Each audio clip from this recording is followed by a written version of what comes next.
Warning, this content is for entertainment and educational purposes only.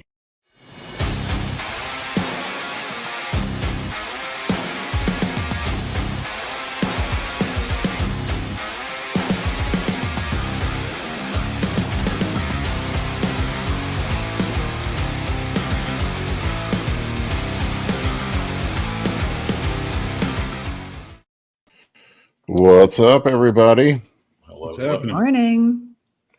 There was a bodybuilding show yesterday. Did anybody hear anything about it? A little bit. It was just kind of a little one, like a little local show. I called it. Only the most significant show in history, I think, up to date. Disagree. Sorry, I was out last weekend, guys. I was in LA, out there visiting my wife's family. It was a pretty cool experience. I worked out at the Gold's Gym. I stayed walking distance from it. I stayed in Santa Monica. That place is a zoo. Yeah. I'm glad to see you came back in one piece. It was fine. I had a great time. Everything was great, man. Santa Monica is beautiful. Yeah, Santa Monica is beautiful. But anyway, yeah, the Olympia yesterday, there was a couple things going on. I mean, I'm not surprised at the results, but I thought Samson was going to be better this year. But I can tell you my predictions were way off when I look at them now. You know, I was definitely most surprised with Samson out of everything when I kind of step back and take a look at it. You know, to see him fall so far was surprising. I just didn't expect that from him, you know. Well, I mean, it just goes to show you, like, I thought for sure Nick Walker would be in the top 3 after the way he looked at the New York Pro and the Pittsburgh, but every show's different. Well, and it's seeing them in the lineup makes such a difference. Like, everybody looks great when they're standing by themselves, but when you see people next to each other is when you start to see those differences. When you're an Instagram Mr. Olympia. I mean, Nick looked like he played the size game, and some of the other guys played the condition game. It's almost better just been prepping people this year just to play conservative, just kind of bring it in middle of the road. I honestly kind of liked Samson's look this year. I know a lot of people didn't. I thought he came in tighter.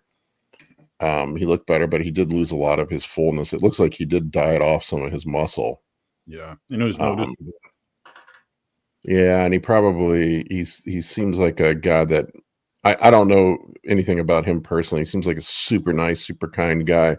But to me, he strikes me as the kind of guy that would let the fans get into his head. Yeah. You know, seeing his reaction to stuff sometimes, and he probably heard all the people saying that he needed to be more conditioned,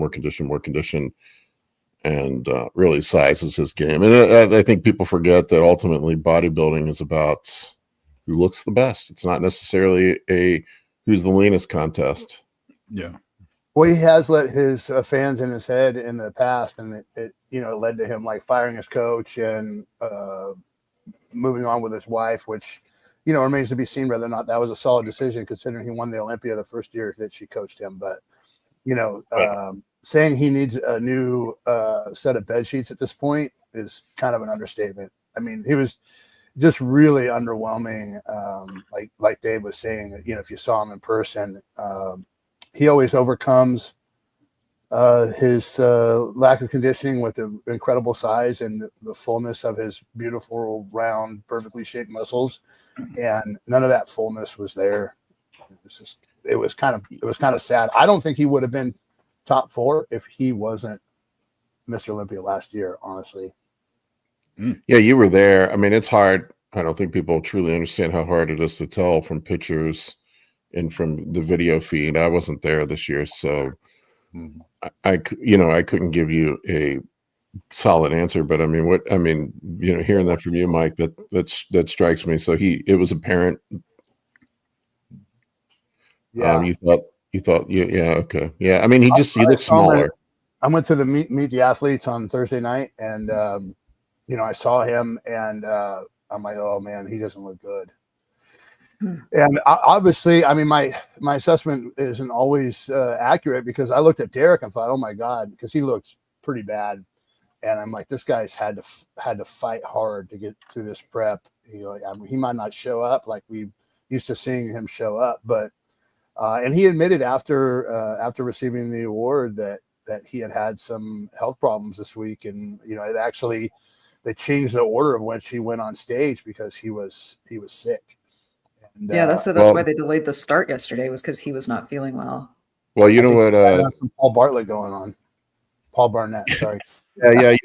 Right before a show translates into you fucked up the diuretic protocol and you got an electrolyte imbalance and you're sick and puking and shitting yourself. That's what that means. Cramping up.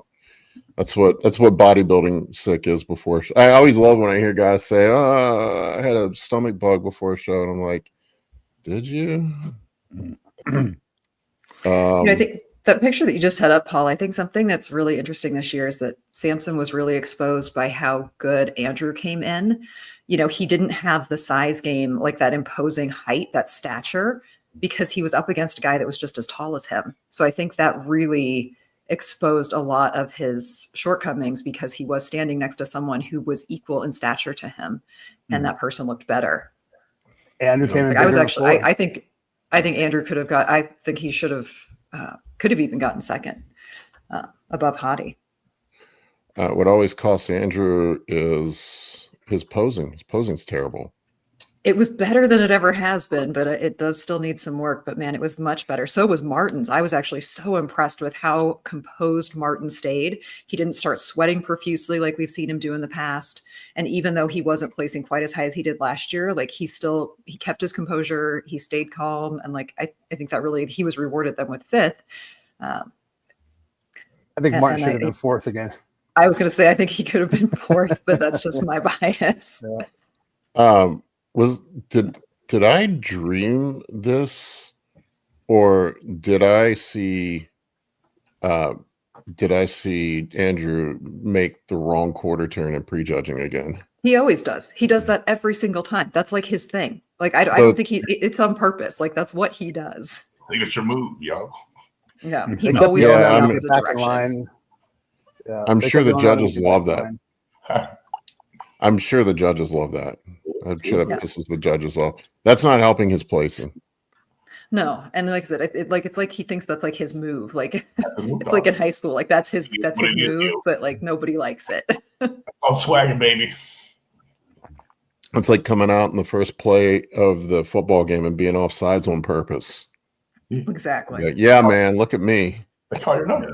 What? Yeah. I would do that. Absolutely. Well, the fans liked it. When he got out of line and was hyping everybody up, and everybody's going nuts and chanting his name, and they're like, "Get back in line, Andrew." He's got an amazing physique. He's got all the tools to be Mr. Olympia. Yeah, everything is there. It's probably one of his best, probably the best peak I've seen him have too. He was just had a improvement on all areas. He's always massively full in his structure, and shape's always impressive, but with the conditioning, the fullness, a little bit of improvement on the posing, and then you couple that with some of these other guys that are in that top 5 having some percentage of something off. Like even when you look at Samson, put aside the fact that he was undersized, he still looked like he had a little bit of a washout on his belly. When it was like Eddie Arnold too, like he had that washed out core. So weird. And I kind of was curious on some of the times when he poses it's almost amplified by the posing, the way he pushes his stomach forward. I don't know if that's just me, but I see that a lot in the posing too, I think that's part of the problem. He might be a guy that would be better served with crunching down on his abs. There's really kind of 2 ways you can present on that front pose, and that's to either crunch down or do or you can be relaxed. Well, really, three: be relaxed or do a vacuum, and you kind of got to figure out which one you look the best Yeah. at. Most of the men's physique guys, if you look at them, or class, men's physique, they crunch down on abs. The classic guys pull vacuums, and then now it seems like a lot of the open guys are trying to pull vacuums. Yeah. But really, Chris Aceto, I think, right? Yeah. I think so. Yep. Yeah. Chris had a good weekend. Both those guys won. Yeah. But if you look at the scorecard, there was only one judge difference between Hadi and Derek. So Derek was one judge away from being in second place. Roman, you're sideways. Oh, we lost Roman. when he turned he must have hit the exit button when he turned it. I'm trying to find a video of Andrew Jack, but there's nothing on the Gilco site. Yeah. I was, again, to go back to like how people look in the lineup with Nick specifically, there was something about his presentation too. Like he just wasn't projecting that he wanted to be there. Like he was just not giving off like, I want to be here vibes. And I'm sure he was disappointed that he wasn't, in that the first call it with the top, he was clearly not in the top 5, but his posing was just, it just felt like he was just kind of there. Well, he was in the first call out, and we watched his face change when they moved him to the outside, and he just never recovered from that.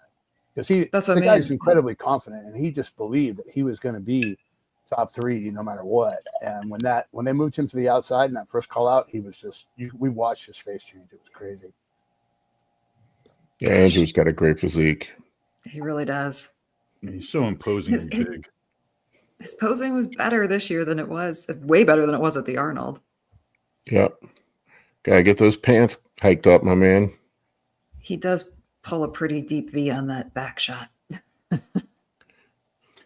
His conditioning here compared to when he qualified at FIBO is just completely night and day. Yeah, look at those quads. Yeah. Those are crisp. His back shots are super imposing because he has, big quads, and his overall size is so big. But if you line him up against Hadi and Derek and the detail in his back, I mean, he was definitely third place in every one of those back shots. Looks like maybe he had a pec tear on that left pec. I don't know. It could be just how he's built. Some guys have got that weird thing where their pec sucks in on the side. I don't know if you can see it here. See the groove there on the side? Oh, right there. Yeah. It's like he's so big, the muscle's got nowhere to go. It just ripples. Yeah. Like Phil Heath had, He's Would you say, coming, Roman? Phil Heath had that. He looked like he had 2 pec tears. Yeah. But just the muscle. Yeah, some guys are just built that way. Well, Phil was a little narrow in the shoulders, so that all kind of bunched up and gave that look a bit. But we should ask Roman that. Roman, do you think like the judges with someone like Andrew, they get on stage and they don't show like this massive tenacity, like they're excited to be here? Does that bother the judges as much as maybe the fans, us kind of watching the show? You think that makes a difference in their placing? I think for some judges, pretty sure, because if they see it compared to other guys that are enthusiastic, it will make a difference, and it definitely makes a difference subconsciously. Because it just, if you look like you're happy to be there, and if you look like you're enjoying yourself, it pulls other people in. Yeah. It's like it's like having watermarks on a beautiful car. It's like, judges are be shined up a bit. Right. Judges, it's not ChatGPT. Judges aren't machines. Judges are regular people also. So if the audience notices it, the judges notice it also. Yeah. It was really noticeable with Laura Lee's posing. And that was such a good lesson, Roman, like you said, and for me too, like thinking about my own posing coming up, like even in her back pose, when she was in that 6th place, you could just tell, like she just wasn't even trying. Like she was just kind of standing there. And even when her face wasn't visible, you could see that she was just not in it. And I think that's such a good lesson for posing in general, because it's not the physique you have, it's the physique you present that makes the difference. And, you know, that there's that it factor. And I think that's honestly why Maureen won yesterday in bikini, because there's something about that it factor. And maybe even with Ramon too, you know, like, you know, there's these people that just have that kind of it factor. I think someone like Laura Lee is even more dependent on that, because I think one of the things that made her so great in the past is that she brings that charisma to the stage, you know? Right. So without that, there's just nothing left. You can see the scorecards. I mean, it was 8-7 in finals for Derek and Hadi. I mean, Hadi was right there. Yeah. And then there was a pretty wide gap between Samson and Andrew Jack. It was 20-15. So there was a pretty big gap there. And I don't know, I would if have you put can Brandon see above it. Nick. I don't know if you can see it on the live stream or in the video, but you know, Derek outsized Hadi. And, you know, they have very similar height and structure, and you know, Derek was bigger. Derek's back is just incredible. I mean, that's where he separates himself from people. It's his back shots. I mean, he's got a crazy physique. Love him or hate him, dude's got a crazy physique. Yeah. Derek Tom Brady. The crowd was going nuts for Hadi, and I just couldn't see it. I'm like, there's no way he's beating Derek, you know, and even won the People's Choice Award. So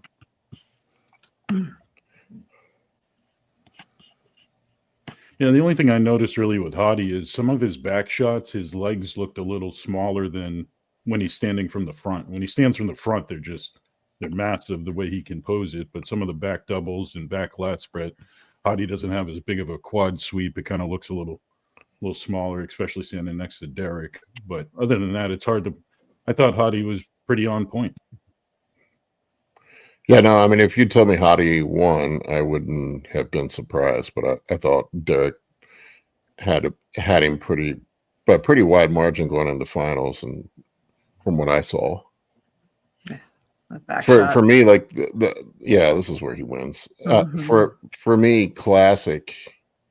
I mean, Ramon was clear winner, I thought, but he was, yeah. But all you heard about going into the show was Terrence and Mike. Yeah, well, until like Weightgate happened. Yeah.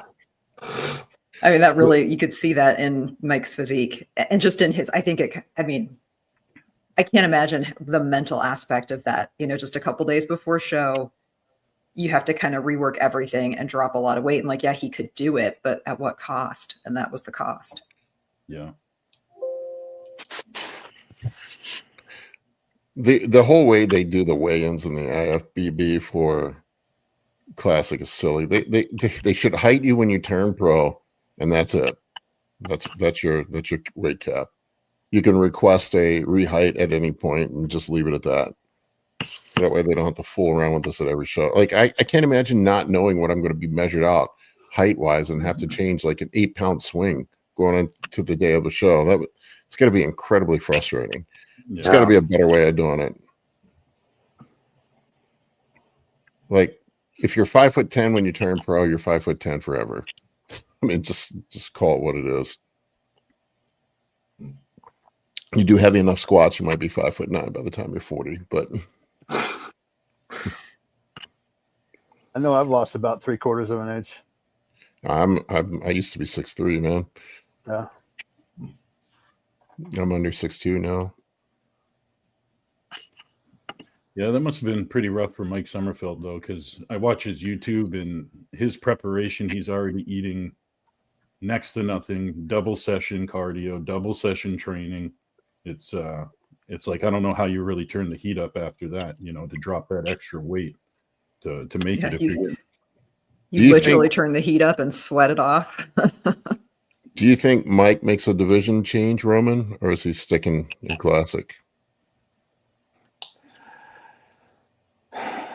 I think he needs a lot of muscle to make a division change.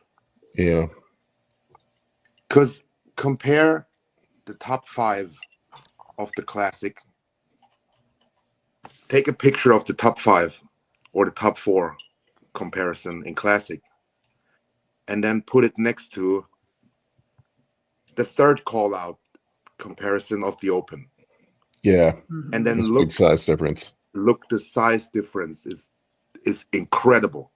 It's like people, when they see Mike by himself, they say, oh, he could so easily do the open. It's like, no, the size difference is maybe in the front double bicep, he could do the open. But as soon as he turns, it'll be like this. It's like turning a piece of paper. It takes up a lot of space when you look at it from the front, but the thickness the open guys have compared to the classic guys is you can only see it when you actually see it. Yeah.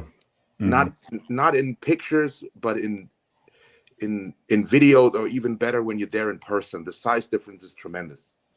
And then some people can pull it off, like Chris Bumstead when he fills out, but he is the best one in that class. You know? Yeah. Well, that brings up, what do you guys think about how Urs did? I was supposed to say, Urs, I think, showed everybody that moving from classic to open is not that easy. I mean, he was probably the smallest guy on stage. I think he seems like he has a frame for open, though. He just needs to get a little bit bigger. Yes, definitely. Yeah. I thought for his first outing, I thought he looked great. I thought he looked really great. Man, Ramon Dino, God damn it, that guy's crazy. I have a question for all of you. Yeah. Shoot. If you can remember how Urs looked last year in the open, in the classic last year, and then put last year's Urs and this year's Olympia in the classic, he probably would have won. Yeah, possibly. I'm not saying it was I'm still completely on his side for his decision going to the open. It was definitely the right decision. I thought he was supposed to go to the open 2 years ago, right? But maybe if he had stayed in the classic for another 8 weeks or so, he would have won probably. Yeah, I tend to agree with you, Roman. I think his physique last year and this year's lineup would probably have won because he also has the presentation. Yes. I don't know. Ramon was pretty tough. I was gonna say Ramon was really on, man. He had this. He has a just beautiful shape, Bumstead-esque sort of shape, and just a fullness and roundness to his, very pretty shaped muscles. He was hard to beat. He sat right next to me last year at the Arnold in the finals. He's not that big of a guy when you see him up close. He just looks great. Urs is pretty big up close. Yeah. Oh, and right behind him is Josema, who looked absolutely fantastic. Yeah, but man, this is a crisp look. I don't know how you can look much better than this. And I think he found a way to make improvements on his quad sweep and some of the width of his back, because he looks a little wider, Ramon. And my first thing wasn't drawn to his arms and his shoulders. I was actually looking at the whole package. I think he made improvements in all the right areas in a year's time, in my opinion. he probably didn't train any arms. That's quite possible, yeah. Yeah, because usually he's one of those guys that's the first thing your eyes go to is just the size of the arms on such a small waist. And I always thought he had a little bit of narrowness to his back, in my opinion. So it looks like he made some pretty good improvements, and that's what put him ahead. And I was impressed. Crazy. I was impressed with Shaun Clarida. I didn't think he was going to be battling it out with Keon. I mean, Keon was better, but I mean, it wasn't by a lot. No, Shaun looked amazing. He looked way better than 2023 and last year. I know John Jewett coached him this year. Whatever they did worked. He made big improvements. His lats were crazy. Like he really brought up his width. Mm. Look at that. Yeah. And that the detail too. Yeah. Incredible. Yeah. But he's always had that. I saw a side by side between last year and this year, and he definitely brought up his back. Did you hear? It's got a freak physique. What were you saying, Dave? I was going to say, did you hear? I don't know if you heard Shaun Ray talking about this matchup after the prejudging, but anyways, Shaun Ray goes. I think it was probably the best thing is that Shaun Clarida lost the key on it, or light a fire under him to kind of apply himself a little bit more. I'm sitting there thinking, I really don't know a more motivated person than Shaun Clarida. I've literally been in destination while he is training, and that guy, you don't even want to be 5 feet from him and bite your fingers off. You know, it's just, I couldn't believe he said that. It's like, I mean, I don't think Shaun Ray always has the hot takes. Yeah. Well, there's no I don't take know to that it. you can Completely put any more false. size on that little. What is he? 5'2"? I mean, he's like, you can't put any more weight on the guy. He's got some tiny little calves, though. Nobody has calves. Not that matters. No, he does a good job. Kept his waist real tight. You know, Looks like how was the lighting, Mike? That was like my big complaint last year. It looked like it was better this year. It was a little better, and I don't know if that was from the background or what, but it was a little better. It was still a little distracting to have so much going on the behind the performers with all the video and everything. And then every once in a while you get randomly blinded by a spotlight. Yeah. Were they still yelling at people for taking pictures? No, I don't think anybody got yelled at for taking pictures. Well, at least not where I was sitting. Not with their cell phone cameras. So yeah, last year they were telling people no cell phones, which there was basically a mutiny in the crowd over that. I think they backed off that one. Mm. Yeah, I would have live streamed it if I had the bandwidth. Would have went live on Instagram. Yeah, Natalia looked great too. God damn it. And then, Andrea Shaw, touched on some of the women. Andrea Shaw, I mean, I thought she was retiring after last year. But I thought so too. Yeah. Oh, I thought Lola had it in figure. Oh, yeah. I got it.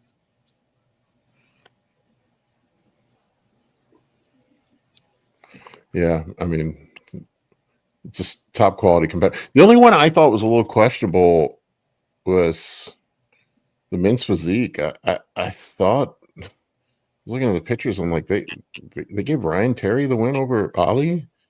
Like that kind of shocked me. I would agree. I think Ali's physique looked better, but they just love Ryan Terry and his pretty ass. He's got a great smile. I'll say that. Looked like I'm trying to find a picture. He looked like he had some pretty bad diastasis, which seems to be an issue with a lot of guys as they progress. I'm trying to find. Here it is. You talking about Keon? No, Ryan Terry. Oh, okay. Yeah, you can when he's flexed, you can't see it as much, but you see it there in the middle. Yeah. It seems to pull together when he's flexed, but I really liked Ali's physique compared to his. I feel so bad. This is the one category I just literally don't follow at all. I mean, they look great. I know none of them. In 2017, I worked a little bit for a German bodybuilding media company. They flew me out to the Olympia to film and interview athletes. Mm-hmm. And then they told me, yeah, over there, Ryan Terry, interview Ryan Terry. I'm like, who? Ryan Terry. And then I went. We lost you. Ramon. Then I went. The area I don't know anything about is your area, Amy. Bikini. I don't know the first Oh. fucking thing. I Man, couldn't it was tell a you shakeup. who, I couldn't tell you who any of these ladies are. They all look amazing to me. I don't know how they decide who wins. Yeah, it was quite an interesting lineup. I don't think anybody had Ashlyn and Jazzy placing second and third. I had Ashlyn, I think when I did my predictions, I think I had her in third. I had Amy in fourth, but man, Amy looked amazing yesterday. I don't agree with Maureen winning. I think she's beautiful, but she's just, especially with Fit Model now, I think she's way too close to what they're saying Fit Model should look like in her presentation. She lets her glutes drop. Like it just, yeah, there's Laura Lee. She came in sixth. Her suit was beautiful. I loved the lilac, but it was not her day. And I think you're right, Amy. Like her physique was everything that you would expect from her, but she did not present it on stage with the same verve that she normally does. No, and I thought I would have been happy with Ashlyn or Jazzy taking it for sure. I was a little disappointed that Vanya didn't come in better. And this is when you see Vanya in the lineup, especially in that lineup, her size really was notable because she is so tiny. Like she is just a very small person. And she got just outsized, by everybody. She was outsized. Whereas on the Arnold stage, that didn't show as much. But yesterday it really did. And, especially with like Ashley bringing up her upper body a lot this year. Am I echoing to you guys? I feel like I'm echoing to myself. I'm getting echo on somebody's. I don't know if it's Josh's. Let's see. I'm going to meet you for a second, Josh, and see if it's there. See if it's still there. No, it's still there. Sounds like it sounds better. Or maybe it is. Yeah, I think it was Josh. If you just turn down your volume, usually you have to wear headphones to keep it from happening. Yeah, but ultimately it'll be interesting to see, and I'm really interested to see how things start shaping up with Bikini and Fit Model, because next year at the Olympia we'll have Fit Model, and to me, Maureen looks very much like what they are saying they want for Fit Model, and not at all what they have been rewarding in Bikini. I mean, even if looking at Maureen and Ashley and Jazzy, you just take that top three. One of these things is not like the other, and it's Maureen. Even in the whole top six, she's the one that stands out as being much different. So I don't know. It seemed like a very odd choice, especially given the fact that they're bringing in Fit Model to the Olympia. If they weren't bringing Fit Model to the Olympia, I would feel differently about it. But because they are, I don't know. I think it seemed like an interesting call. I think it was Roman we're getting the noise from. Yeah. But I had Lola winning. What did you get, Dave? I know since Jackie does figure, what did you guys think of the figure division? Well, Lola is definitely Jackie's personal favorite, but I think the reality is the Rhea gal, or however you say her name, it's just the structure. I mean, it's just she has this. And I'm not taking anything away from any bodybuilder that's got some sort of a gift, but it's a gift, that structure that girl has.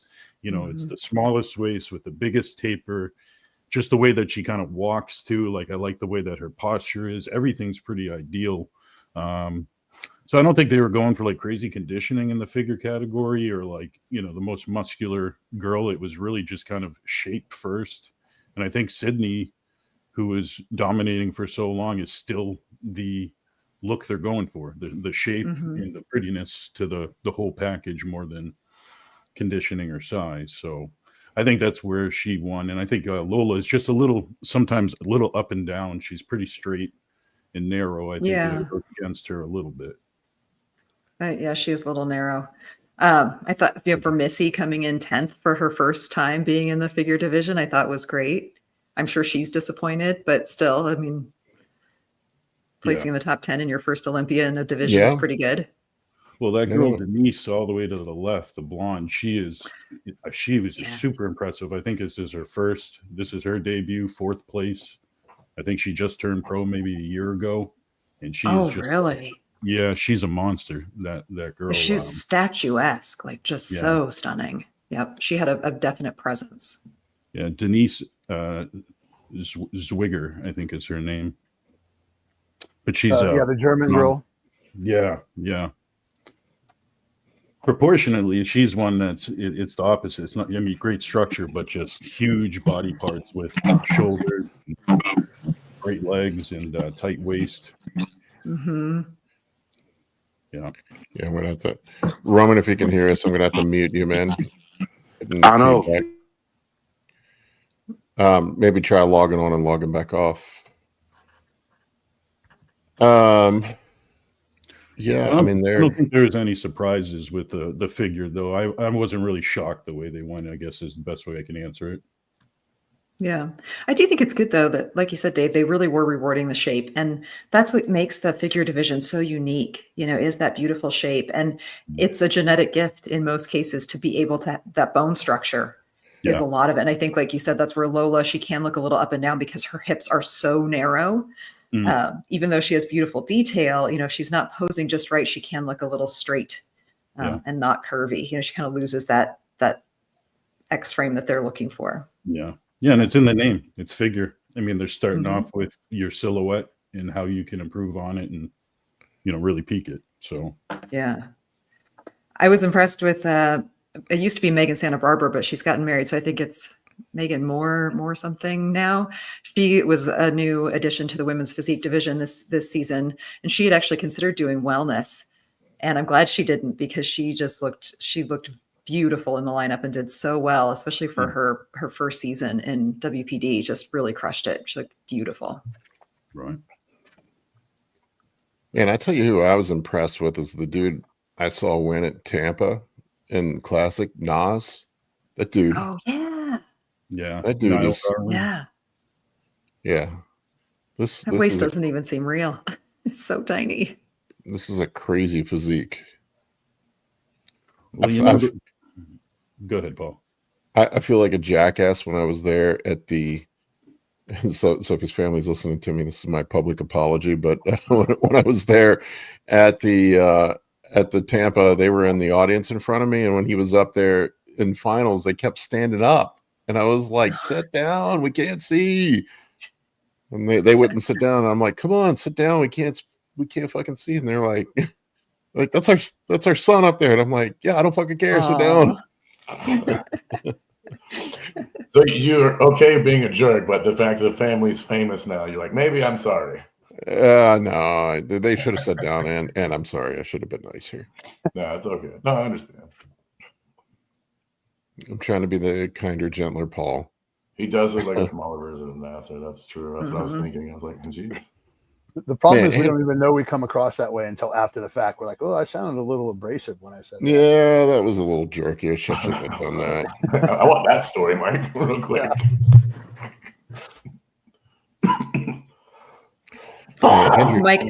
Mike, how was everything at the expo? Like, what was? Oh. Go ahead. It was about the same as last year. It bothers my OCD because it's so scattered. It's like you can't really know. There's no systemic way to walk through it, and that really bothers me. So you don't really know where you're at, and I keep finding myself in the same place as I'm walking around. And so and there wasn't as many people there. A lot of people you would expect to have booths who had like huge presence at the Arnold weren't there.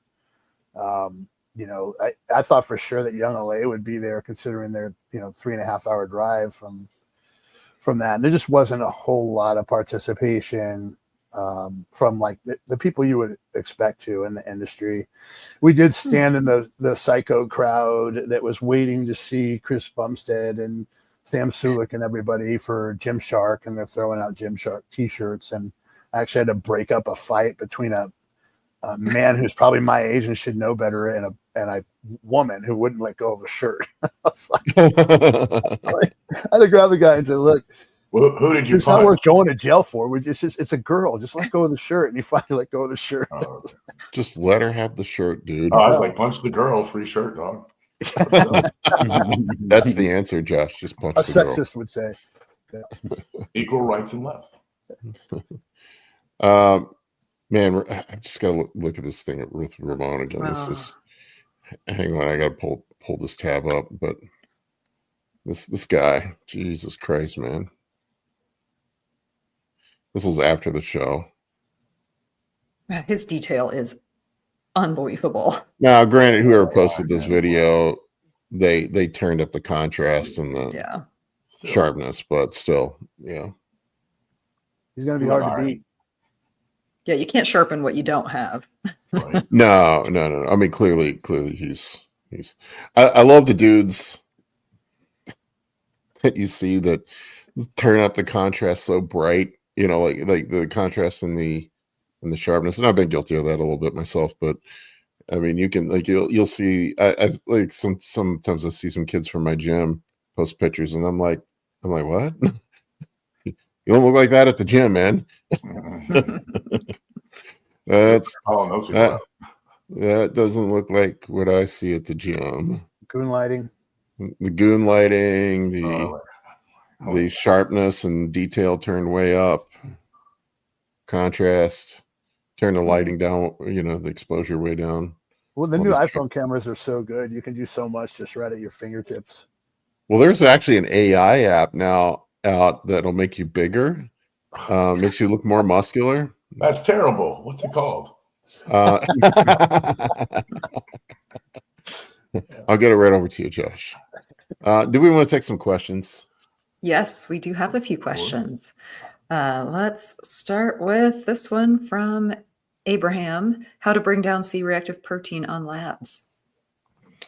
Well, there's Josh would be one to talk about this, but there's many different things that could be causing it. What's causing your C-reactive protein to be high? How high is it? What antioxidants are you taking? I like to start with turmeric. What else does everybody else like? I take turmeric and NAC, but what else do you guys take? You know, usually, like here lately, I've been seeing quite a few guys with high. I wouldn't say high, but it would be like 3 in the 3 to 4 range, and a lot of times. I'll talk to Steve about it. I have to wonder about carrier oils and solvents in some of the cheap gear. Maybe, but almost everybody that I've seen use gels uses MCT. So it's kind of like if they're not filtering extra, I don't know. Yeah, I'll see that. And I look at a lot of bodybuilding blood work. I do. I look at hundreds of blood panels, and almost everybody coming out of prep has high C-reactive protein. Almost everybody, like there's some, and I think it's just from the stress from the prep, and then it just washes off. And the drugs. Yeah, from the starving and the drugs, and then it goes away. Right. Yeah. Although some drugs help you not starve so poorly. You know what I mean? It's very interesting. I mean, it depends on how high the C-reactive protein is. Like mine was. Right. You don't want to blow it up, but mine was crazy high, like I'm talking like 60, 70 at one time. And doctors thought I had cancer, and it turned out that 60 or 70. He did say 60, right? 5 times 12. Yeah, 5 times 12. Yeah, it was Lyme disease. Yeah, I was gonna say that there was something else going on there. Yeah, it was Lyme's disease, and I had chronic Lyme's disease. I was in and out of the infectious disease specialist and on and off antibiotics and IV antibiotics for 2 years fucking straight, trying to get rid of that shit. But yeah, I mean, there's a bazillion things, but I just say, like, I see quite a few bodybuilders that have transient episodes of increased C-reactive protein. I wouldn't panic if it was up a little bit. If it's consistently high, then you might want to get some shit checked. But that would be my. Start with sleep and antioxidants, and then what's causing the C-reactive protein, and how high are we? Yep. Can it also be blood pressure related, though? I mean, if you have uncontrolled blood pressure problems. Yeah, that's going to encourage inflammation. Absolutely. Like there's step one. You have uncontrolled high blood pressure. A lot of things are going to start to get really far off. Yeah. I mean, if you're on PEDs, that's like the easiest lever to pull. Like start tracking your blood pressure. Blood pressure, uncontrolled blood glucose. It's a bunch of things. Yeah, Sex Smoothie had a follow-up to that, had a 0.5 CRP on blast and a 1.7 on most recent blood work on a cruise. He was feeling pretty run down from a flu. Could that be it? Yes. Yep. Anything that's increasing inflammation in your body can make that go up transiently. Yeah. Okay. All right. You guys ready for the next one? Sure. This is a good one for all you guys. This is from Cody. He's asking, He says, I know this is weak, but how do you stay focused when you have a non-supportive girlfriend? Can't stress enough how important sleep, training, food, and no stress is key. Guessing his partner is causing him some stress. How Up would the you guys dose of handle Tren, and she will eventually leave. that? No, you'll leave her. No. You'll think she's cheating, and then you'll start cheating on her to get back at her. Yeah, More- and then she'll 1,000 leave you. milligrams of Yeah. Tren will wreck any relationship. Just get it. You'll over start with. sleeping with her brother. That's what you'll have. What you'll do. Yeah, Titrate that's- to effects. I would No. say the suggested protocol would be to titrate off your girlfriend. Right. Well, how long have you had this girlfriend? How many kids do you guys have? Have you considered counseling? Would she do counseling? Are either one of you candidates for relationships right now? Well, and it can be tough when you are very focused on a goal and you have a Mhm. partner who doesn't necessarily understand that for a variety of reasons. You know, you kind of have to evaluate, do you want to continue at this level of intensity on this path? And are they ever going to come around to that? I mean, being a competitor, do I think it would be easier to be in a relationship with a competitor? Sometimes, but then other times I think it wouldn't be. Depends on your But own the important breath. thing is that person supports your pursuit and that you're also not a complete asshole about it. You know, there's a balance there. But if it's something that's key to your happiness as a human and you're going to continue doing this, then, you know, I think you need to be able to express that openly and give that person a chance to give feedback. Because if they have no problem with your dedication to the sport, but they just think you're being a jerk, well, then, you know, there's a place to start from there. But if they're like, no, I don't support this and I never will, and I think it's stupid what you're doing, well, then there you go. Like there's there's a different answer. Well, you have a good point, Amy. Cody, are you being an asshole? Yeah. And there's that potential. Yeah. I mean, How much trim are you I've on been right that now, asshole Cody? in prep. You know, I look back on that, like I probably ruined a relationship because I was prepping, you know, just because I didn't, you know, wasn't the most available partner. Yeah. Yeah. And to be fair, like you nailed it. That was actually exactly what I was going to say. I mean, Jackie and I have been together for 15 years. She's a pro bodybuilder. We've been doing this for a while. Mhm. And of course, I mean, we're lucky. Sometimes we are very helpful, complimentary towards each other during these processes, but it's, you know, it's life. Nothing's perfect. But I do find myself sometimes when I feel the way Cody's saying, I do stop and check myself too. Like make sure, am I just pushing this off like you're the problem, or can you just audit yourself real quick and then take a minute, take a breath, and like express these things? Like the best way I get through these scenarios with my wife is literally just not holding back, ugly or nicely saying how I feel, what I need out of you, and what can I do to make that easier for you. So yeah, not to get very kumbaya about it, but you should really check yourself sometimes too. I mean, I believe 9 out of 10 times when I feel the way he's talking, I'm actually the problem, to be honest. I mean, everything's fine when we're not in prep, but when you enter a prep, it's usually you that's creating the problems, and it's in your head too. You know, she might be fine, never changed. You're just creating this crap in your head too. You gotta check yourself sometimes and just make sure that's not the case, so you're being fair. You know, Dave, speak for yourself. I'm never the problem. hey, there you go. I joke, but this is really true. It's like one of the side effects of being on PEDs is that in your relationship, you're always wrong. I will say this: trend or no trend on contest prep, I definitely am snappier with my kids, with my significant other, and Have you the done a prep dogs. on Reddit yet?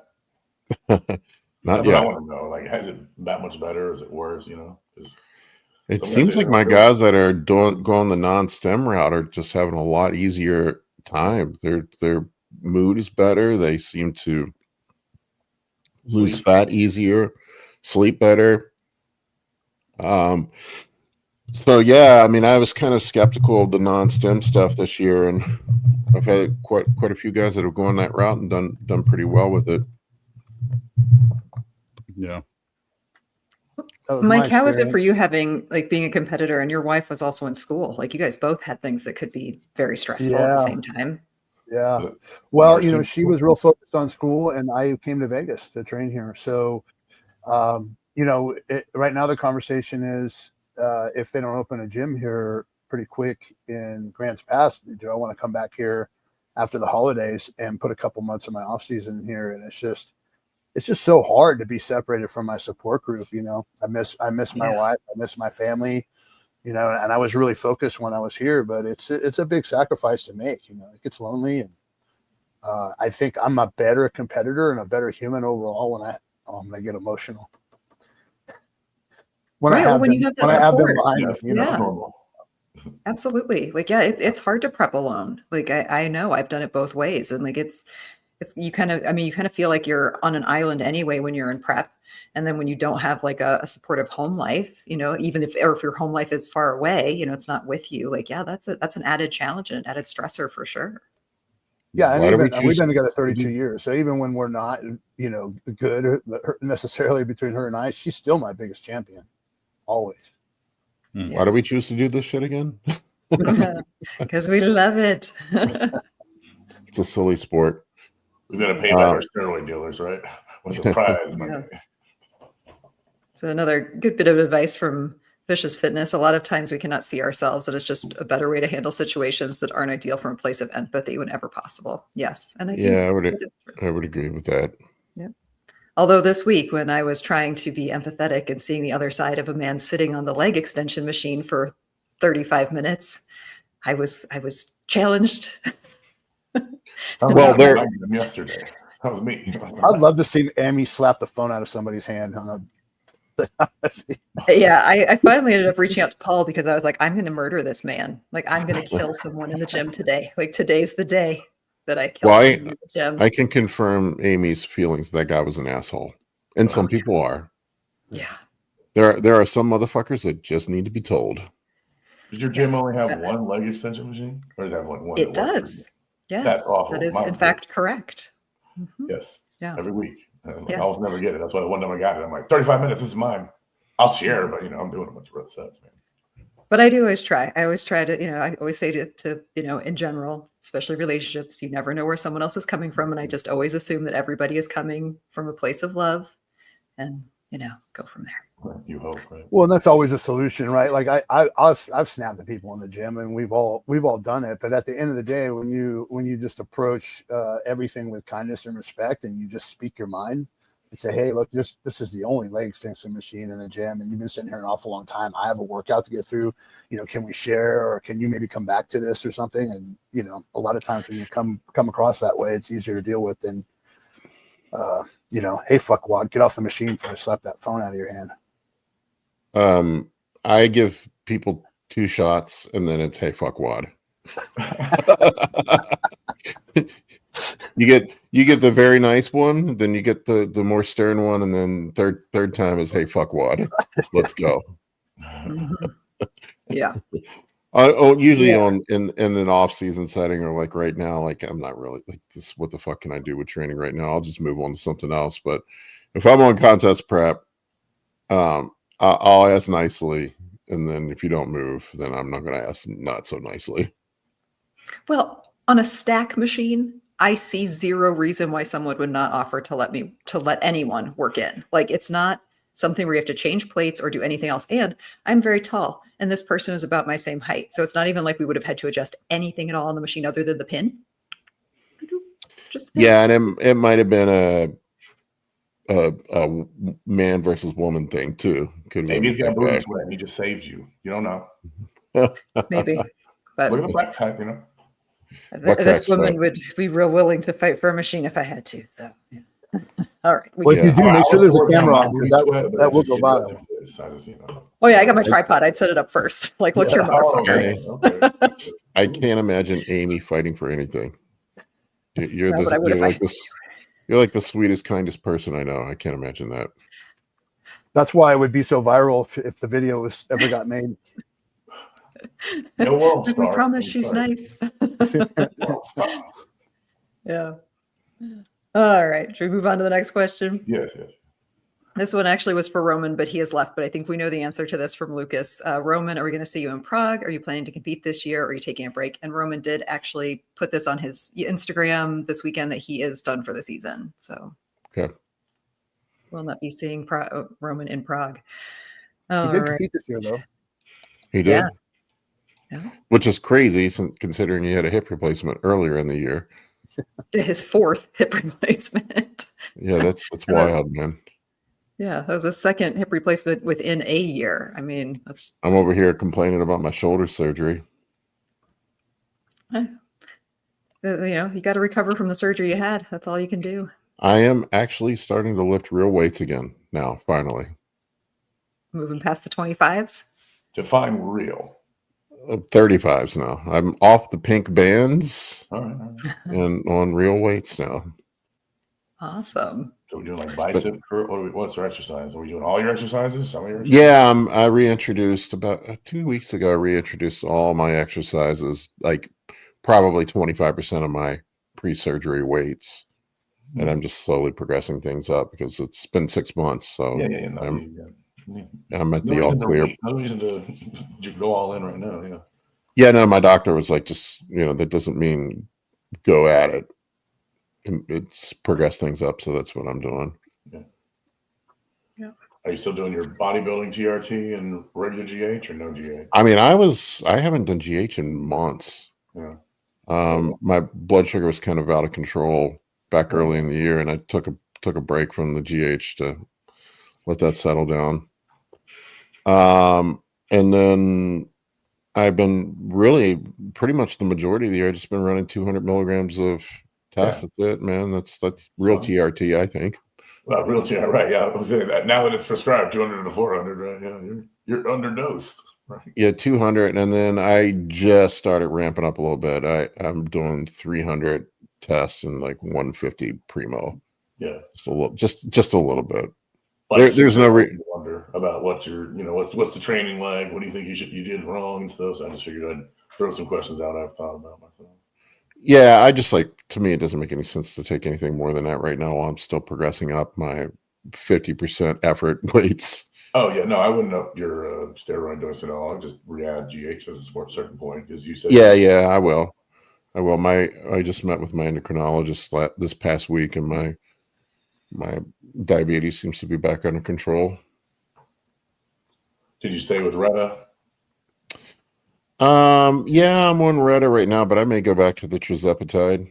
Yeah. My A1C was a little better on the tirzepatide, which was surprising.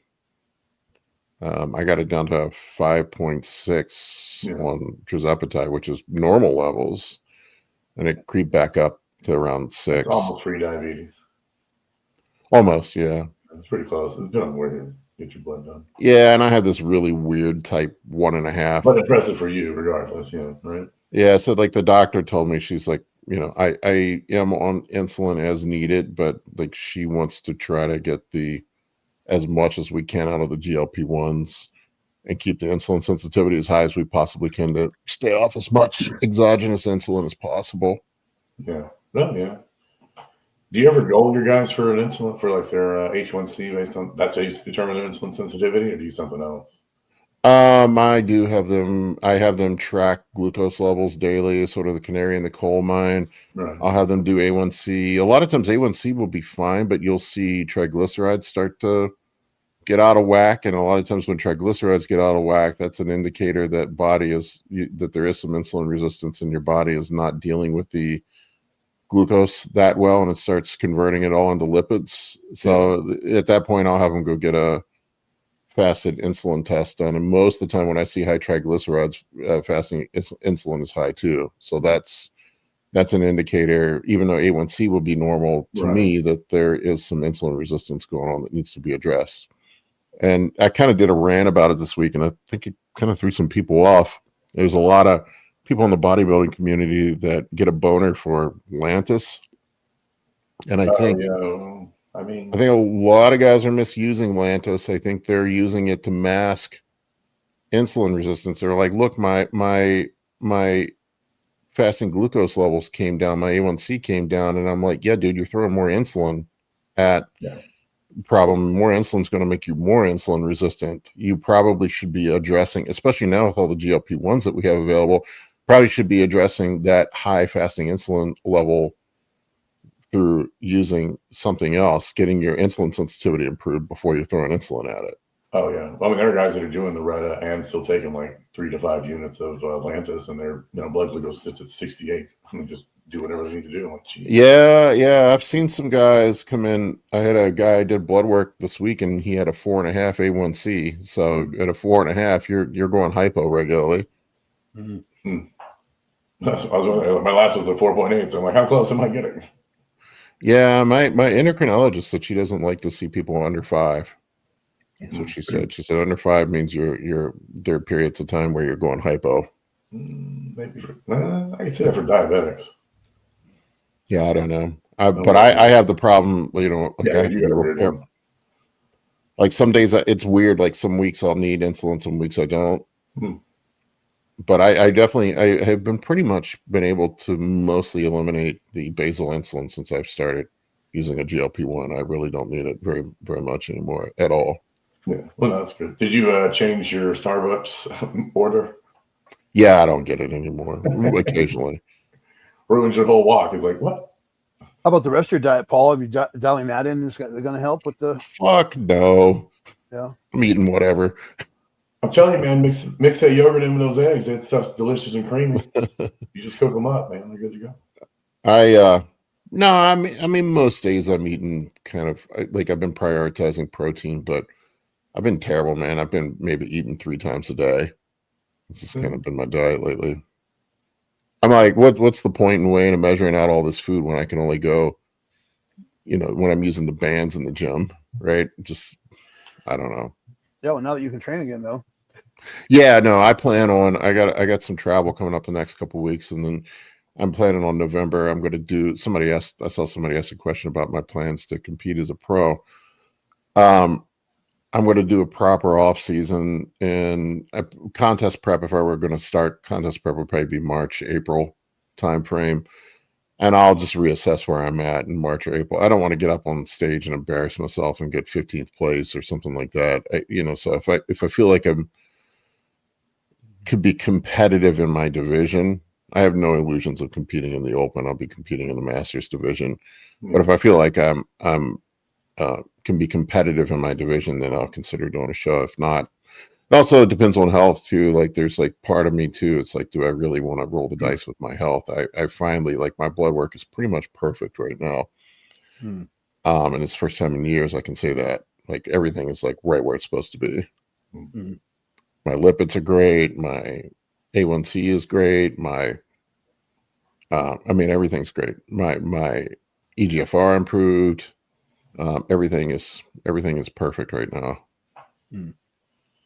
Seems like you do your best when your diet really is, though, like Mike says, like on point. Like your A1C got out of whack because of your dieting.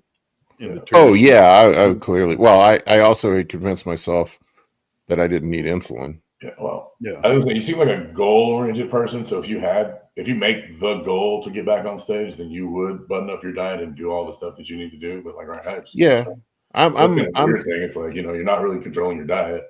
But you are doing your walks, and you're wearing sunscreen or a hat, and then everything looks better. But it's like, you want to be on the stage and try to win. What do you think? I am all in or all out with stuff. I don't do shit 75%. So if I'm going to go back in, I'm going to be.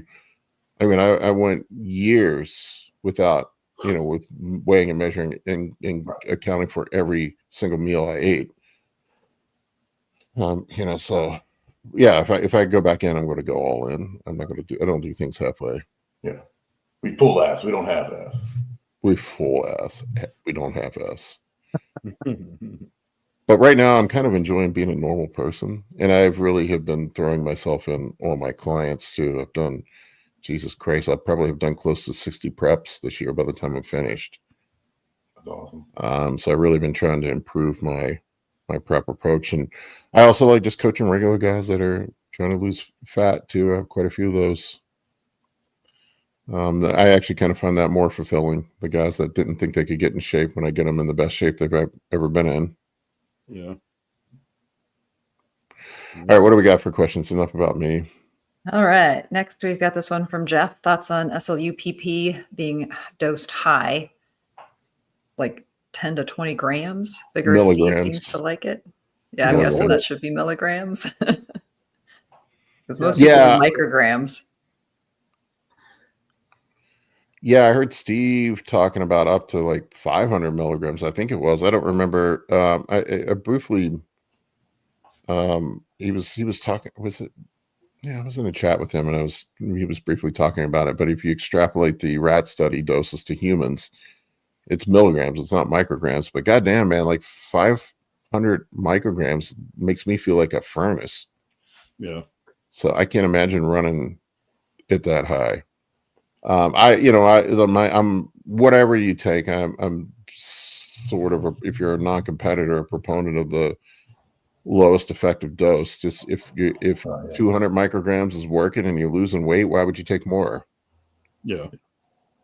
We don't, and it may be perfectly safe. We don't fucking know, but there's really no long-term research data on any of this stuff. Right. Yeah, what gets me nervous is that people are still looking for that magic shortcut, like as if, taking as if retatrutide doesn't exist.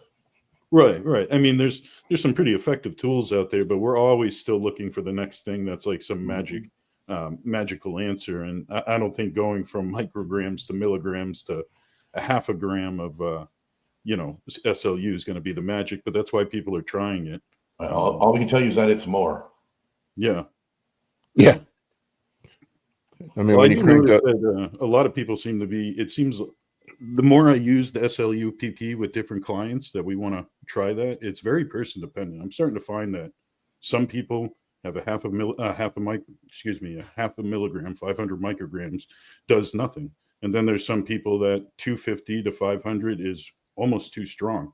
And then some people can't handle even past 500. It's very big. I'm starting to know it's very person dependent for sure. Yeah, it seems. Yeah, you're right. It does seem to be incredibly variable from person to person. I've literally had people say they feel nothing when they're on it. Yeah. Although I think this is a thing that bros get confused about. Feeling something and it being effective are not necessarily directly correlated.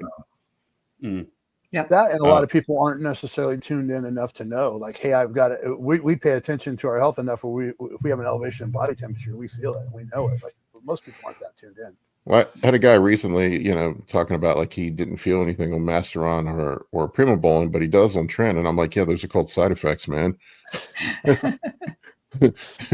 True.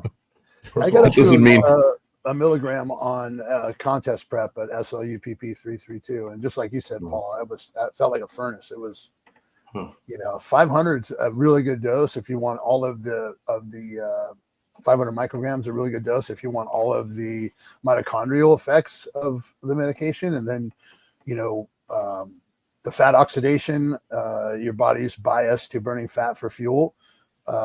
It seems to be super effective with that as well. So you can do that with a pretty low dose and stay on something that for maybe $80 a month that can help you maintain your body weight.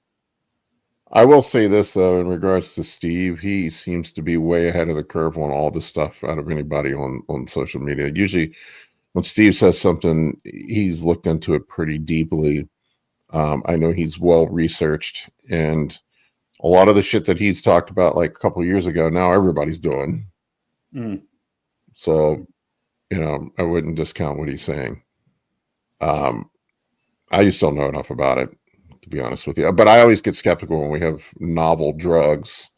Yeah, but here's the other thing. Like, if you're going to ask us a question, just ask us a question. We don't need to know that Steve loves it. Trust me, I watched Steve's show. I know what he likes. And it's like, yeah, the 20 grams might work. Might not. Yeah, I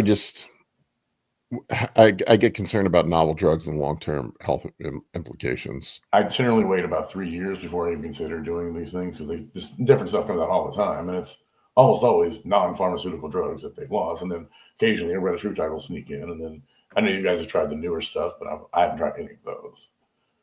But these are peptides, though. I mean, these are groups of proteins at the end of the day, and how much harm can they actually do compared to things like stimulants?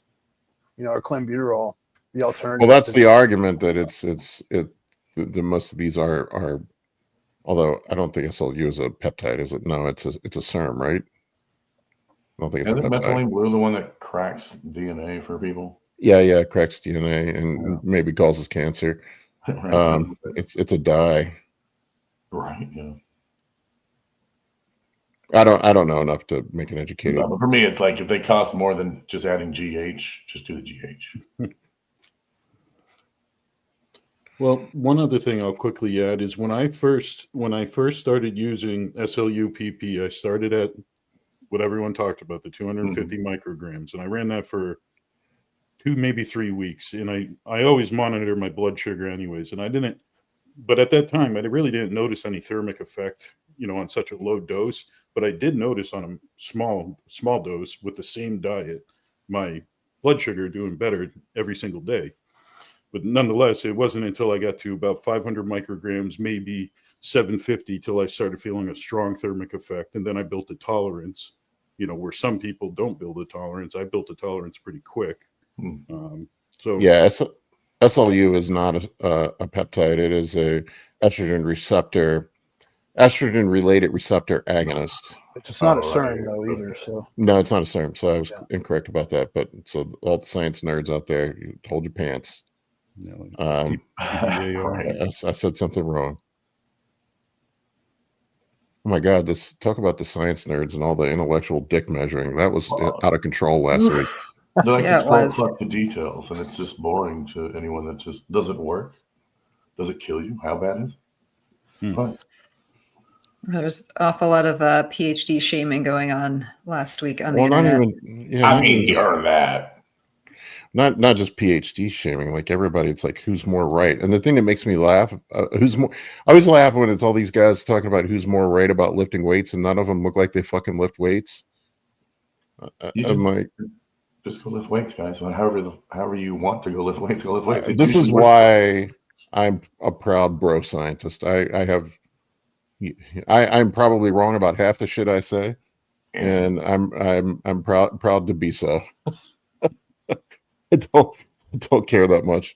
I just, it's just a wild world we live in where back in, I'm going to sound like the old man, but when I was younger, we wanted to know what all the big guys were doing.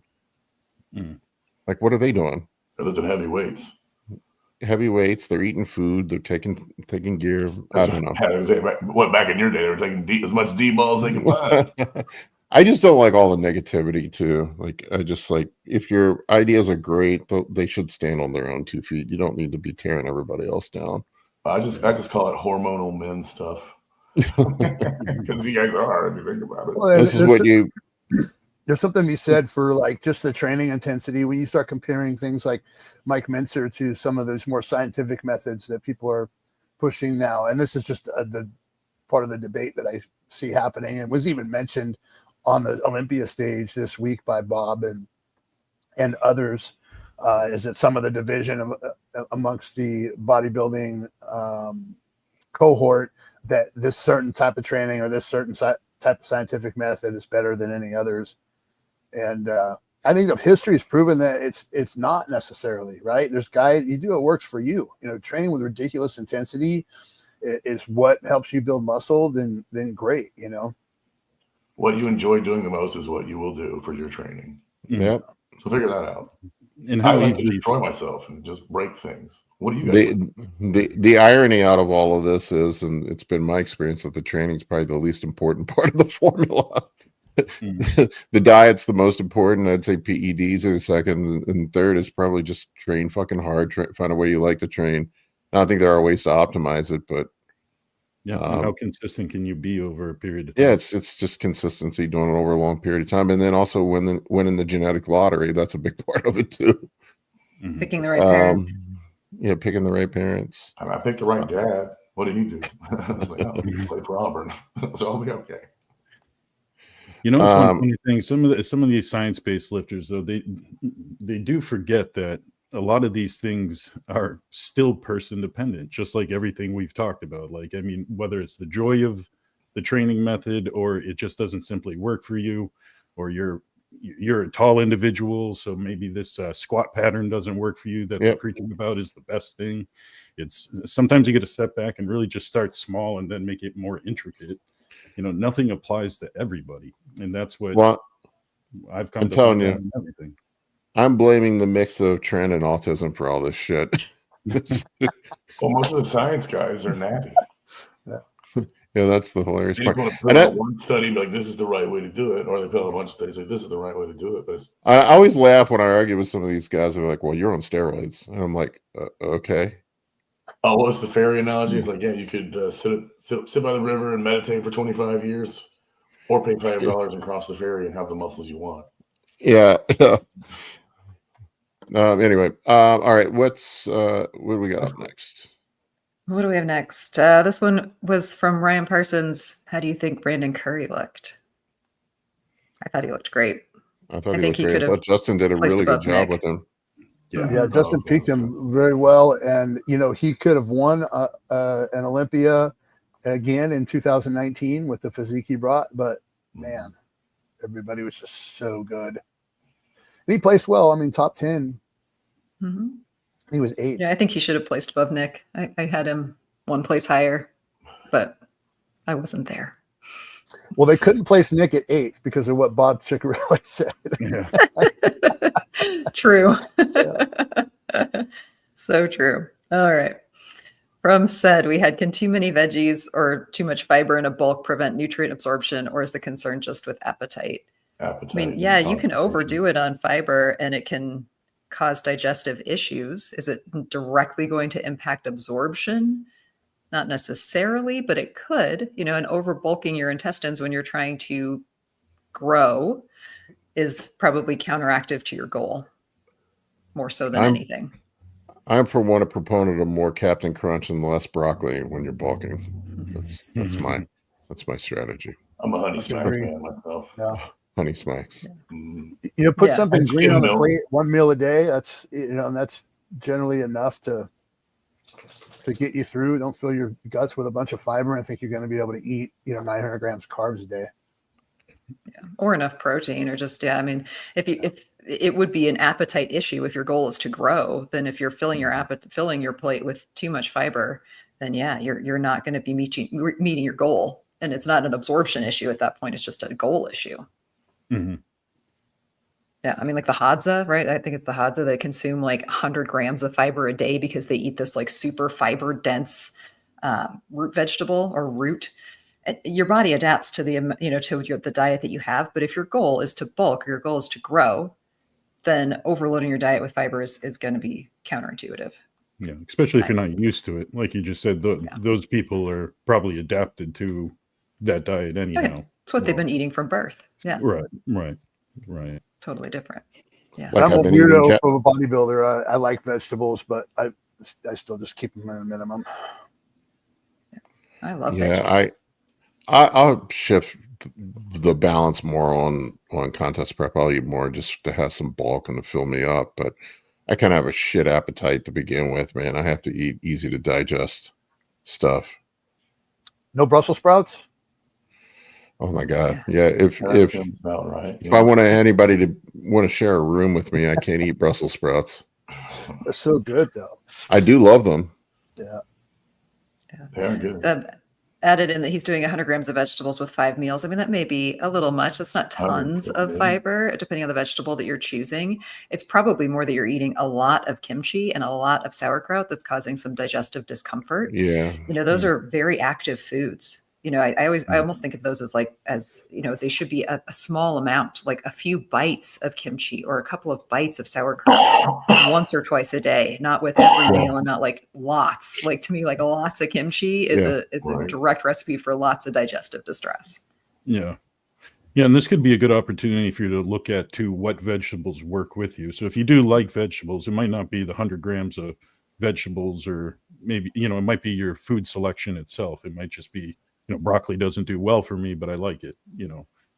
Like Paul taught me, we kind of went through a couple different vegetables when I was trying to improve my digestion. And I just didn't realize that onion that I ate all the time just seemed to be an issue for me. Not massively, but it was something I could take a mental note. And now I know better, so.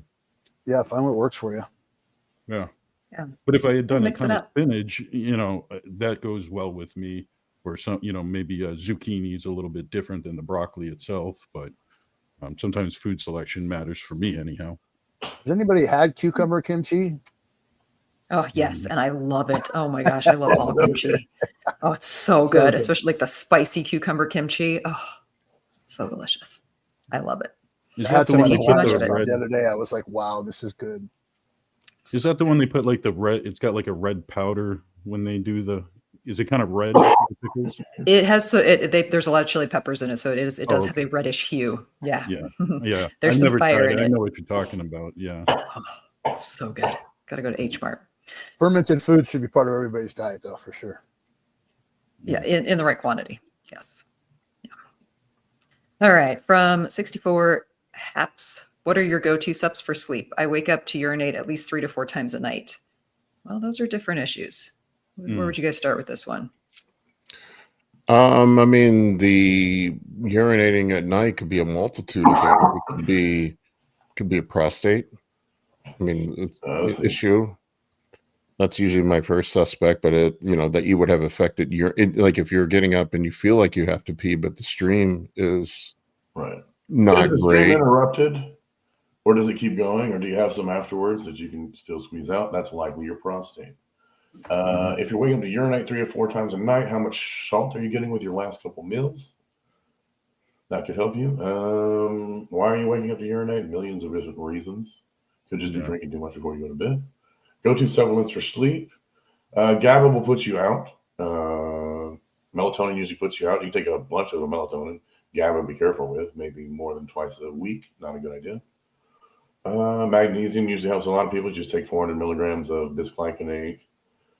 And from there, it's kind of like there's a sleep hygiene guide that the Sleep blah, blah, blah Institute puts out every year. They'll tell you the basic things.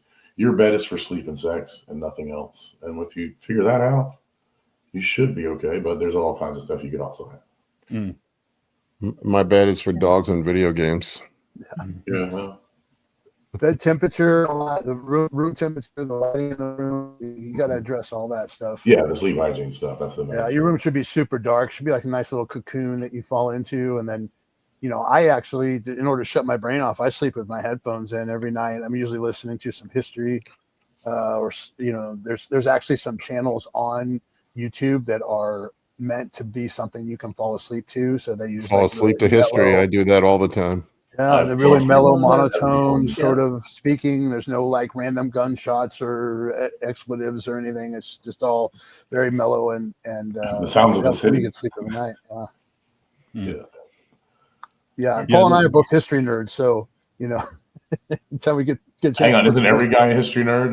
What is he? Dan Carlin. When we got his history of Rome, we've got YouTube stuff. What about you? What about Blue? Does Blue like history at all? Oh yeah. Yeah. Tell me about history, dog. What you like? Well, I like the Bill O'Reilly's killing books. I've been reading a ton of those. He kind of gets into like the the killing of JFK and General Patton, kind of some different figures from history. Those are kind of fun. All right, so like American World War II and Vietnam stuff seems to really interest me quite a bit.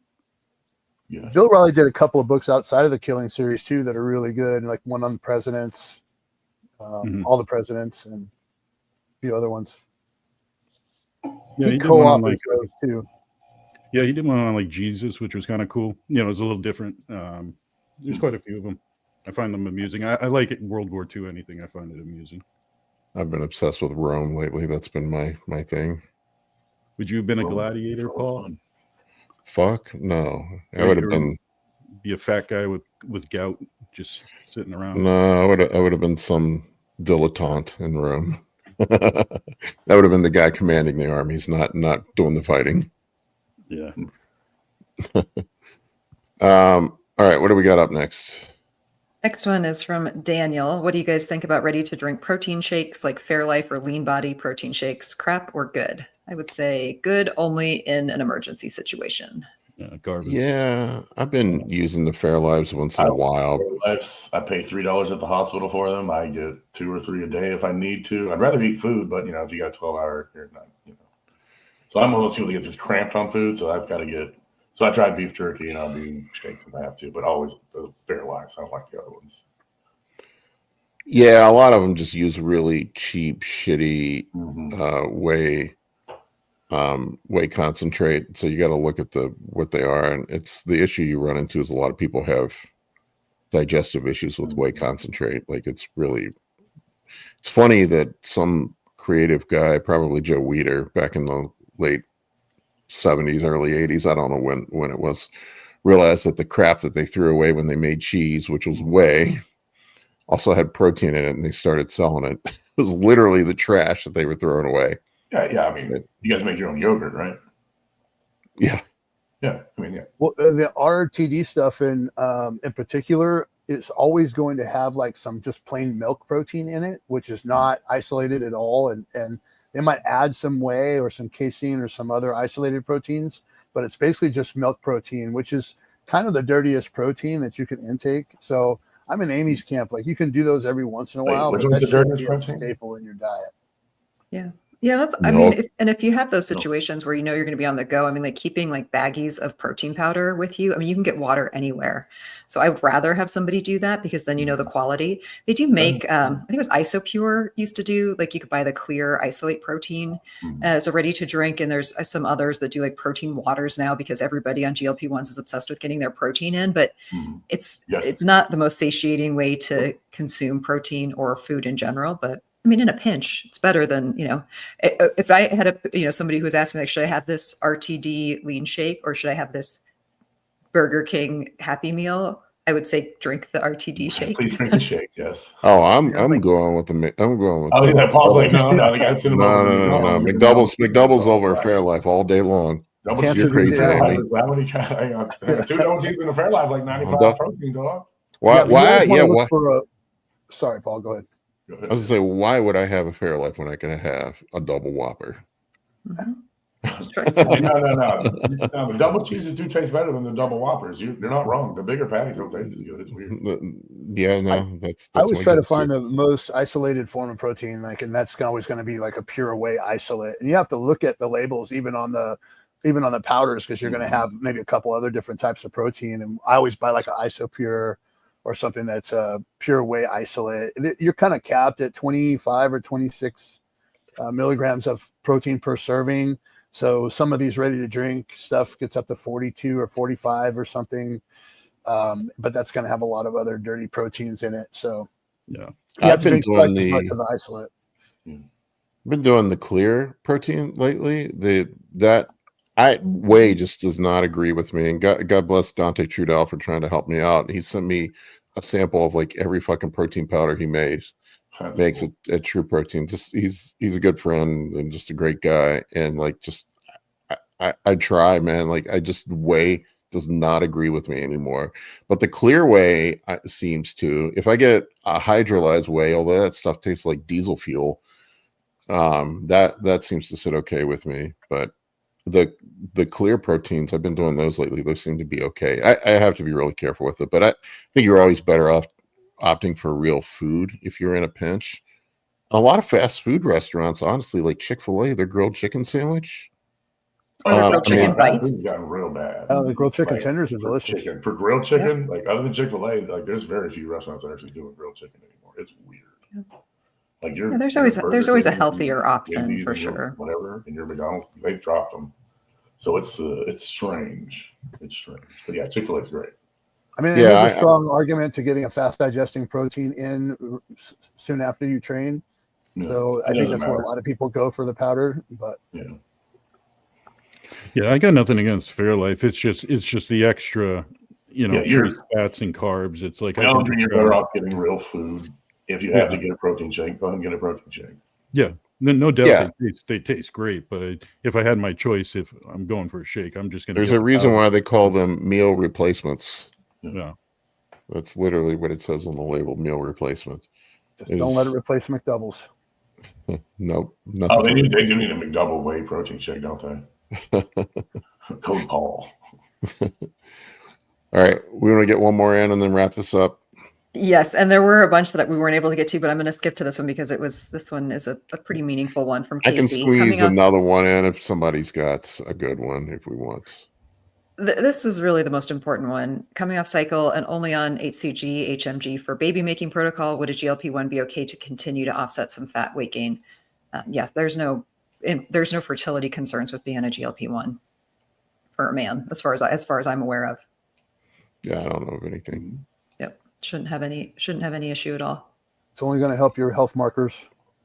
Nothing that I'm aware of now. Don't keep take your enough weight that's going to stable. give you side effects. So then you're not gonna feel like Proviron you're increases the glucose level of your semen, so that might be something good to take. But you're coming off, yeah. Add Proviron. Other than that, you're pretty good on those two.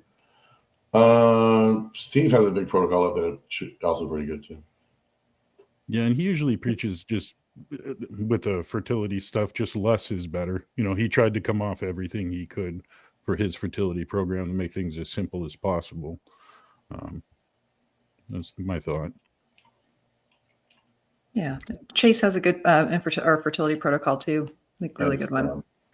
Yeah. I'll repeat Chase. All right, Paul. So if we ask one more question, do you want one that's going to make you rant or one that won't make you rant? Can we that's do up to Randy? you. I'll let you. Can we do gadgets question? I think that's a pretty good one. The one about Telmisartan. Yeah. Is it this one, I Dave? think Okay, well we'll let Dave pick. I was going to pick one to make you rant, but we'll let Dave pick one that All won't. right, we'll do both. Fuck it. Could Telmisartan introduction offset HCT increase from a moderate dose of EQ? Oh, I was actually asking about the other one, the Telmisartan for HCT reduction. Oh, this one. Yeah, sorry. Any thoughts on the use of Telmisartan for HCT reduction? Hematocrit. Good. Yeah. I mean, blocking angiotensin, I guess in theory could lower EPO, because isn't EPO produced in the kidneys, right? Yep. Yeah, EPO's in I the believe. kidneys. Yep. I don't know how much of an effect it would have on it. There's, anecdotally speaking, I have seen guys that are on Telmisartan have lower, it seemed to be a mild reduction in hemoglobin and hematocrit. Yeah, I don't but know. I wouldn't say it's anything dramatic. I'm a big runner. Maybe a lot of people aren't in bodybuilding, but like I've never had problems with hematocrit or hemoglobin, and they're always. And I do take Telmisartan, but that's because I had high blood pressure. Oh my gosh, there's Chase. At the last minute. Secret Irons cast. He's sideways too. Persona non grata. What's up, man? That looks like a Las Vegas hotel room, buddy. Yeah, dude. That's where I'm at. I was trying to turn my phone so it would, but I don't know why it's not flipping. But anyways, I forgot you guys were on right now. So the timing's all off out here. And since you don't have a channel Persona non grata. I know. What is this? What is this YouTube thing you guys are on? I don't understand. Band Irons. Yeah. It's Change crazy. your name to Band Irons. I know, right? It's ridiculous. Yeah, It's crazy. As soon as I sat down on my flight to come out here, I saw the email that everything was deleted, and I was like, "Are you fucking kidding me?" It's ridiculous. I love the way they word the fucking email when they send it to you. I know this could be unsettling and upsetting. I know. I was like, "Great." I had a 4-hour flight to sit here and think about this. I'm like, great way to lead off this email, motherfuckers. Thank you. I know.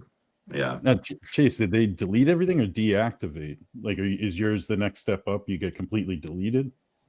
Like, I mean, it's deactivated. Like, I have no access to anything, so like I can't get anything. I can't download anything. So it's basically it's gone. Like I can't do anything about it right now. So yeah. But I will say. Anyways, I wanted to hop in and share my Olympia experience. Let's hear it. Yeah. So Samson was very small. It was ridiculous how much smaller and wiry he was looking as he was posing. And he just like kept getting smaller as the show went on. And it was super annoying that they didn't put Martin and Nick in the top 4, mostly because, well, Nick says he thinks they didn't put him in there because they would have moved Samson to like 6th or 7th because they would have beat him clearly because like he was just fading fast. It was insane. But it was I was really hoping Andrew was gonna win. He looked insane to me. I mean, we were in row K, so that's like A, B, C, D, E, F, G, H, 16 rows back. So it wasn't too far back. But I had a pretty clear view of everything. But I was hoping Andrew was going to win. I was hoping Derek was going to get like 3rd. Yeah, it was crazy though. Yeah, I got to spend some time with Nick though. He said his prejudging that they just overfilled and he couldn't like crunch his abs down the way that he wanted to. He couldn't blow all his air out the way he wanted to. And that really kind of screwed him for the entire show. Yeah. Which was a bummer because like I was really hoping he was going to do good. He looked big as fuck. He just looked a little spilled over to me. Yeah, no, yeah. He said they overate and yeah, he spilled over quite a bit. Plus he wasn't like crunching down his abs in his front double the first night, which was really odd because he's never like not done that. And I feel like that like really ties that whole look together for him.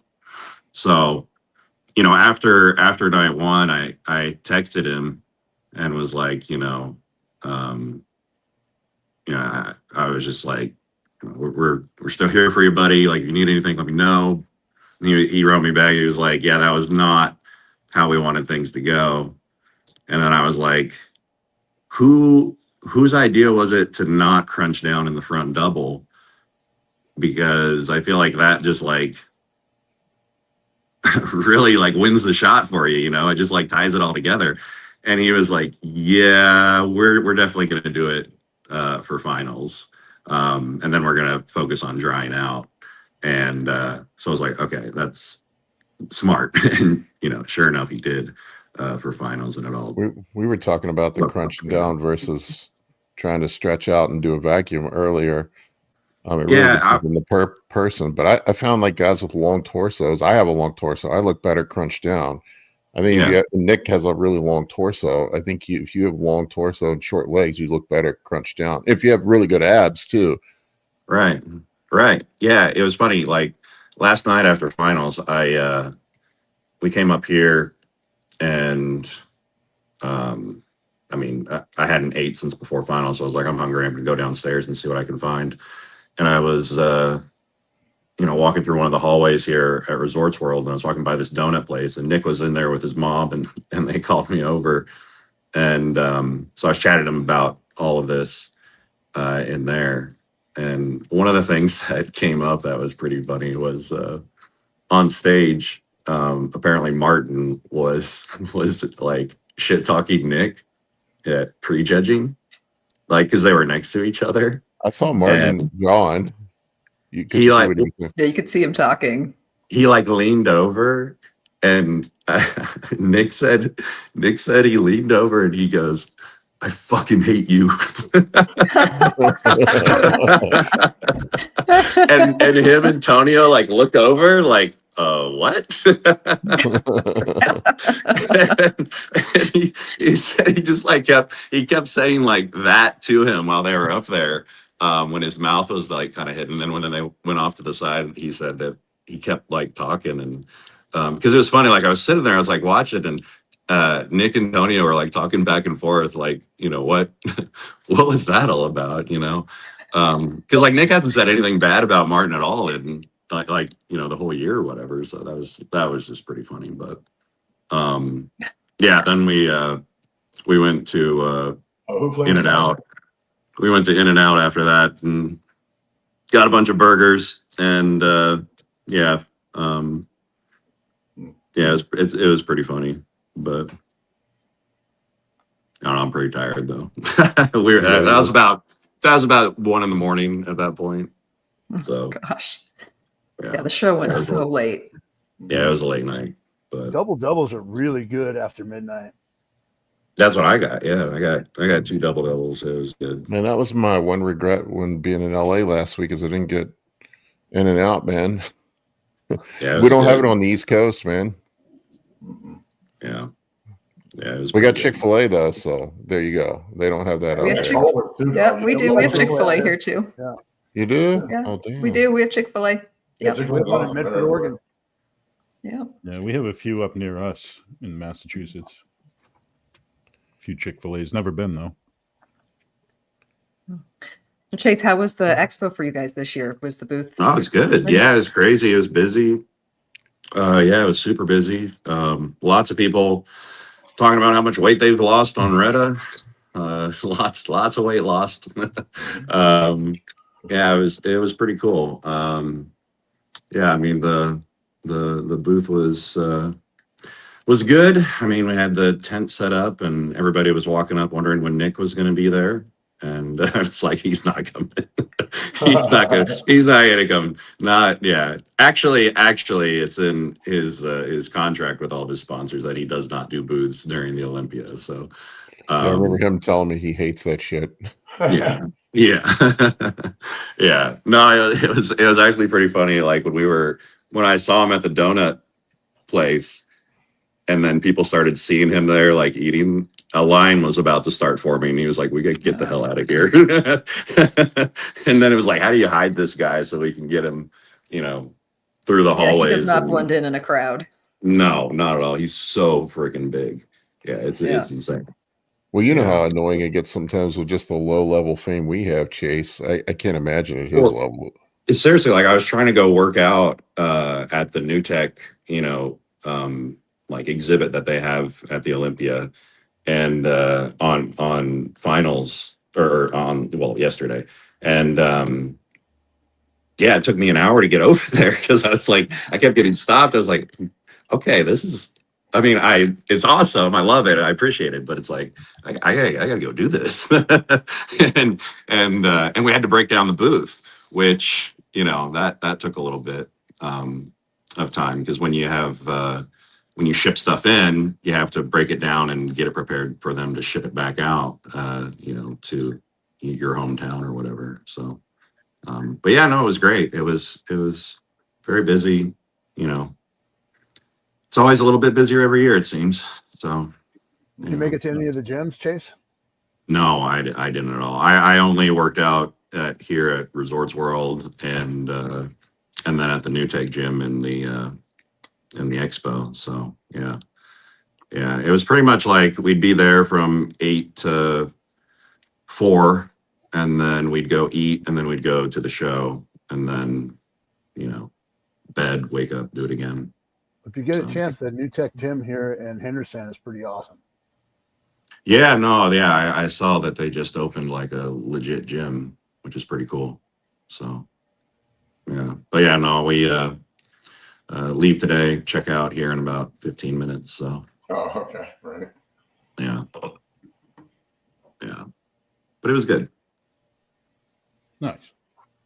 Yeah. I was asking Mike earlier, I'd get your opinion. Was the lighting any better this year, or did it still suck?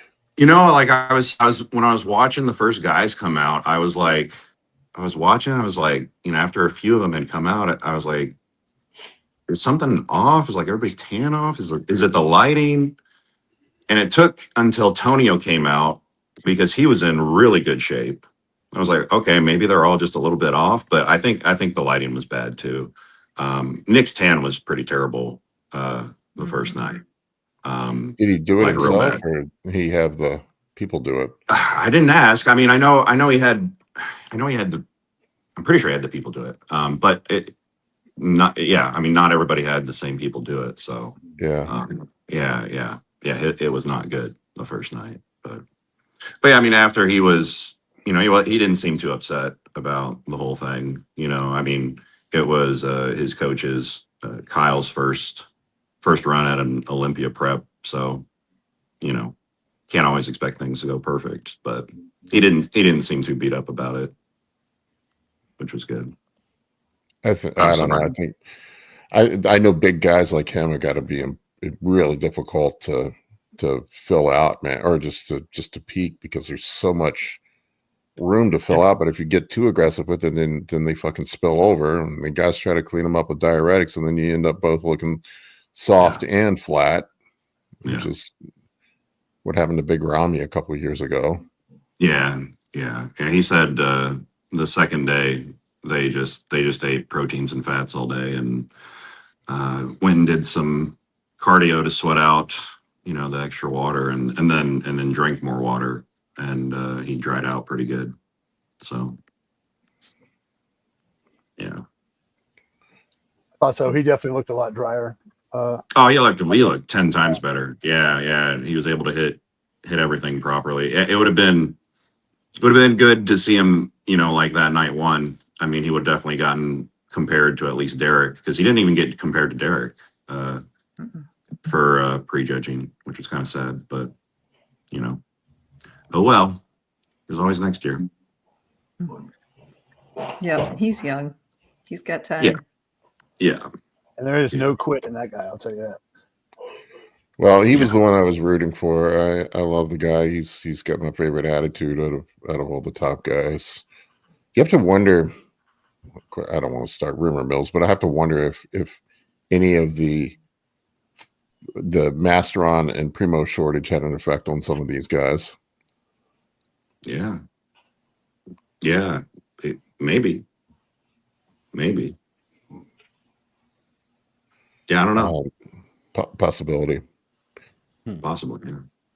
All right, I got to wrap this up, folks. Appreciate each and every one of you. Thank you for all of your support. We will see you soon. I don't know that I'll be on next weekend.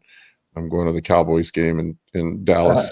Right. Oh, Going down to Jerry World. jealous. That's cool. Oh, Are you gonna train there? Yeah, I'd like to hit Destination Dallas while I'm there. They hit a few Absolute good. recomp too. Yeah, absolute recomp. Yeah, maybe we'll see if I have time.